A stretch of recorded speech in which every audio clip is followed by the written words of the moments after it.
आप देख रहे हैं डी लाइव न्यूज, निष्पक्ष पत्रकारिता की पहचान, आपकी आवाज का रखे सम्मान। 24 घंटे खबरों का आनंद लेने के लिए देखते रहे डी लाइव न्यूज चैनल।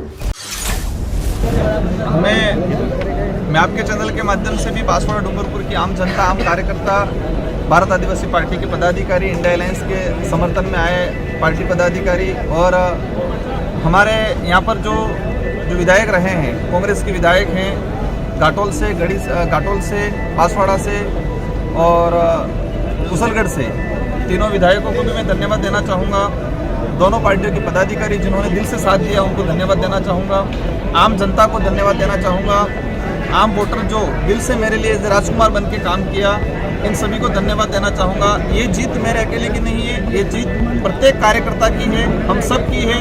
और मुझे खुशी इस बात की है कि लोगों ने विश्वास जताया और मैं 5 साल पूरी कोशिश करूँगा कि इस विश्वास पे, इनकी जो उम्मीदें हैं, इन उम्मीदों पे खरा उतरेंगे।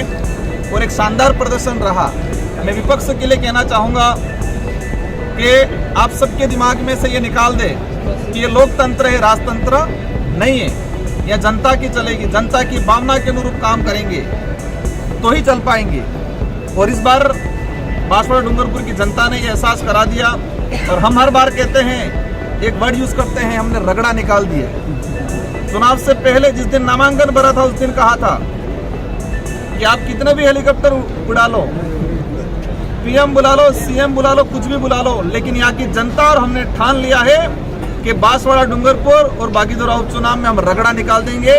और आज परिणाम के रूप में ये एहसास हो गया कि अवश्य रगड़ा निकल गया है। और बागड़ क्षेत्र के अंदर, बिलपट्टी के क्षेत्र के अंदर ये बात करें तो राजनीतिक शुद्धिकरण का काम हो गया है इस बार। महेंद्र सिंह मालवीय ने कहा था, ना आप चलेगा ना बाप चलेगा, और इनको उखाड़ फेंकेंगे। अब आपका क्या कहना है? देखो, मालवीय जी के लिए मैं, जो उम्र में मेरे से बड़े हैं, मेरे परिवार में सिखाया है कि उम्रदराज लोगों का मान सम्मान करना चाहिए।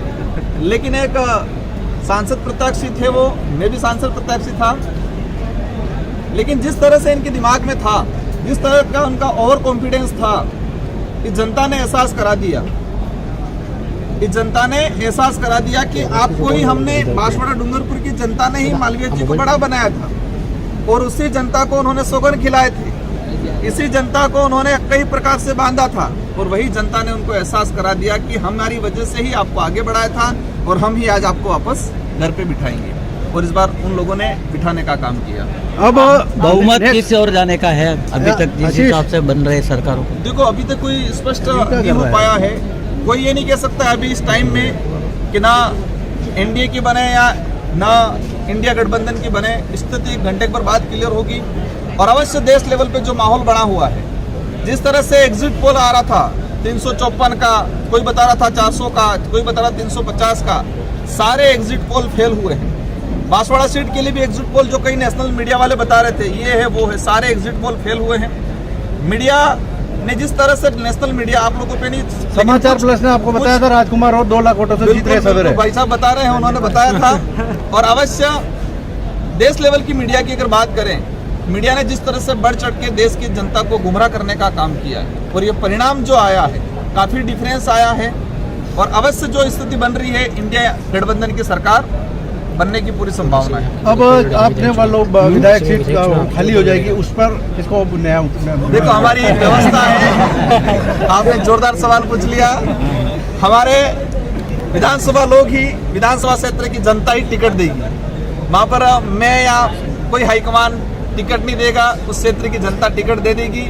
और अवश्य वो चुनाव हम भारी बहुमत से जीतेंगे। क्या आपको लग रहा था कि आरक्षण को मामले को लेकर मोदी सरकार को चेंज करने वाले, उसको माहौल बना क्या है इस बार? बिल्कुल इस बार बना। भाजपा के कई मंत्रियों के द्वारा, केंद्र में मंत्री रहे थे, उनके द्वारा कहा गया था कि हम 400 पार लाएंगे, ये खत्म कर देंगे, संविधान खत्म कर देंगे, आरक्षण खत्म कर देंगे। और इसी का कई जगह कुछ % असर रहा। और लोगों को लगा कि जो सत्ता में बैठा हुआ आदमी, जो पार्टी संविधान बदलने की बात करता है, उसको ही बदल दे, ये ठान लिया था। और इस बार हो गया। गरीब जनता की जीत हुई है या पैसे वालों की जीत हुई है? गरीब जनता की जीत हुई है, आम जनता की जीत हुई है, मजदूर की जीत हुई है, बेरोजगार की जीत हुई है, सच्चा आदमी है उसकी जीत हुई है।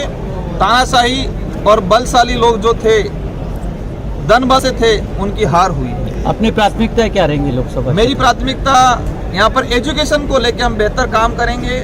गुजरात जो पलायन हो रहा है उसको रोकने का काम करेंगे।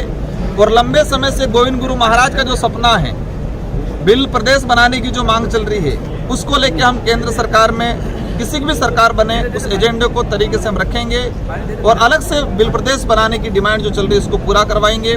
साथ ही जो आरक्षण वाला जो मामला चल रहा है, संवैधानिक जो प्रावधान है, उनको धरातल पे लागू करने का काम करेंगे। खबरों में अब तक के लिए बस इतना ही। फिर होगी आपसे मुलाकात ऐसी ही एक बड़ी खबर के साथ। तब तक के लिए नमस्कार और देखते रहिए डी लाइव न्यूज।